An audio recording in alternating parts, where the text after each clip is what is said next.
ସାମ୍ପ୍ରତିକ ସମୟରେ ବିଶ୍ୱରେ ମହାମାରୀ କରୋନାର ଆତଙ୍କ ଖେଳାଇ ଦେଇଛି। ଏପରି ଏକ ସଙ୍ଗୀନ ସ୍ଥିତିରେ ଓଡ଼ିଶା ରାଜ୍ୟ ବିଶ୍ୱରେ ଏକ ମଡେଲ ରାଜ୍ୟ ଭାବରେ ସ୍ଥାନ ପାଇଛି। ମୁଖ୍ୟମନ୍ତ୍ରୀ ନବୀନ ପଟ୍ଟନାୟକଙ୍କର ସମୟୋଚିତ ପଦକ୍ଷେପ ଓଡ଼ିଶାରେ ମୃତ୍ୟୁହାରକୁ କମ୍ କରିଛି। ଯେତେବେଳେ ପ୍ରଥମେ ଆରମ୍ଭ ହୋଇଥିଲା, ଲୋକଙ୍କ ପାଖରେ ଖାଦ୍ୟ ପହଞ୍ଚି ପାରୁନଥିଲା, ଲୋକମାନେ ଗରିବ, ନିଃସହାୟ, ଅସହାୟ, ଭିନ୍ନକ୍ଷମ ଲୋକମାନେ ଖାଦ୍ୟ ପାଇପାରୁନଥିଲେ, ସେତେବେଳେ ଏ ଅଞ୍ଚଳର ଅଗ୍ରଣୀ ସାମାଜିକ ସାଂସ୍କୃତିକ ଅନୁଷ୍ଠାନ ନରସିଂହପୁର ଯୁବ ପରିଷଦ ଲୋକମାନଙ୍କୁ ରନ୍ଧା ଖାଦ୍ୟ ବଣ୍ଟନ କରିଛି ଏବଂ ନରସିଂହପୁରର ଦୁର୍ଗମ ବନାଞ୍ଚଳରେ ମଧ୍ୟ ଯାଇ ଶୁଖିଲା ଖାଦ୍ୟ ବଣ୍ଟନ କରିଛି। ଅନେକ ସମୟରେ ଅନୁଷ୍ଠାନ ବିଭିନ୍ନ ସାମାଜିକ କାର୍ଯ୍ୟକ୍ରମ ହାତକୁ ନେଉଛି। ତେଣୁକରି ଏକ ସାଧୁବାଦ ଜଣାଉଛି ଅନୁଷ୍ଠାନକୁ।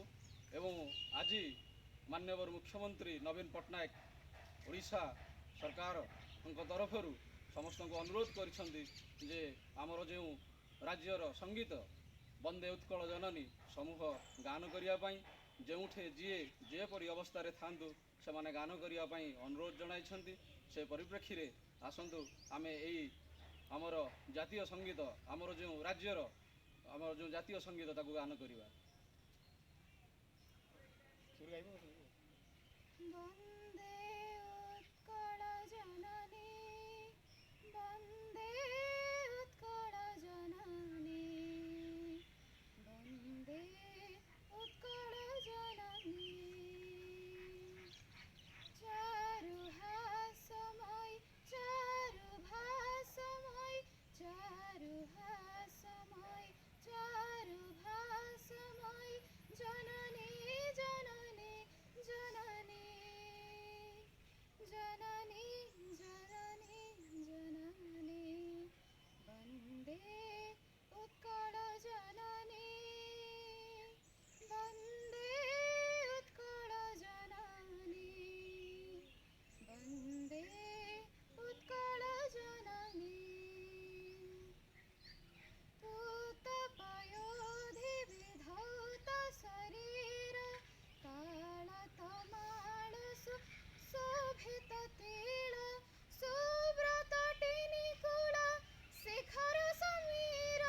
ଜନନୀ, ଜନନୀ, ଜନନୀ, ଜନନୀ, ଜନନୀ, ଜନନୀ। ବନ୍ଦେ ଉତ୍କଳ ଜନନୀ, ବନ୍ଦେ ଉତ୍କଳ ଜନନୀ, ବନ୍ଦେ ଉତ୍କଳ ଜନନୀ। ଘନ ଘନ ବନଭୂମି ରାଜିତ ଅଙ୍ଗେ, ନୀଳଭୂଧର ମାଳା ସାଜିତ ରଙ୍ଗେ, କଳ କଳ ମୁଖରିତ ଚାରୁ ବିହଙ୍ଗେ। ଜନନୀ, ଜନନୀ, ଜନନୀ, ଜନନୀ, ଜନନୀ, ଜନନୀ। ବନ୍ଦେ ଉତ୍କଳ ଜନନୀ, ବନ୍ଦେ ଉତ୍କଳ ଜନନୀ, ବନ୍ଦେ ଉତ୍କଳ ଜନନୀ। ପଣ୍ଡିତ ବେଶ ଚାରୁ କଳା ବଳି ଶୋଭିତ ଦେଶ, ପୁଣ୍ୟ ତୀର୍ଥ ଜୟ ପୁଣ୍ୟ ପ୍ରଦେଶ। ଜନନୀ, ଜନନୀ, ଜନନୀ, ଜନନୀ, ଜନନୀ।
ଆମେ ଏହି ସଙ୍ଗୀତକୁ କରୋନା ଯୋଦ୍ଧା, ମେଡ଼ିକାଲ କର୍ମଚାରୀ, ଡାକ୍ତର, ପୋଲିସ ପ୍ରଶାସନ, ସାମ୍ବାଦିକ ବନ୍ଧୁ, ଯେଉଁ ନର୍ସମାନେ ରାତିଦିନ ଏକ କରି ଏହାକୁ ଦୂରୀକରଣ କରିବା ପାଇଁ ଲାଗିଛନ୍ତି ସେମାନଙ୍କୁ ଉତ୍ସର୍ଗ କରୁଛୁ।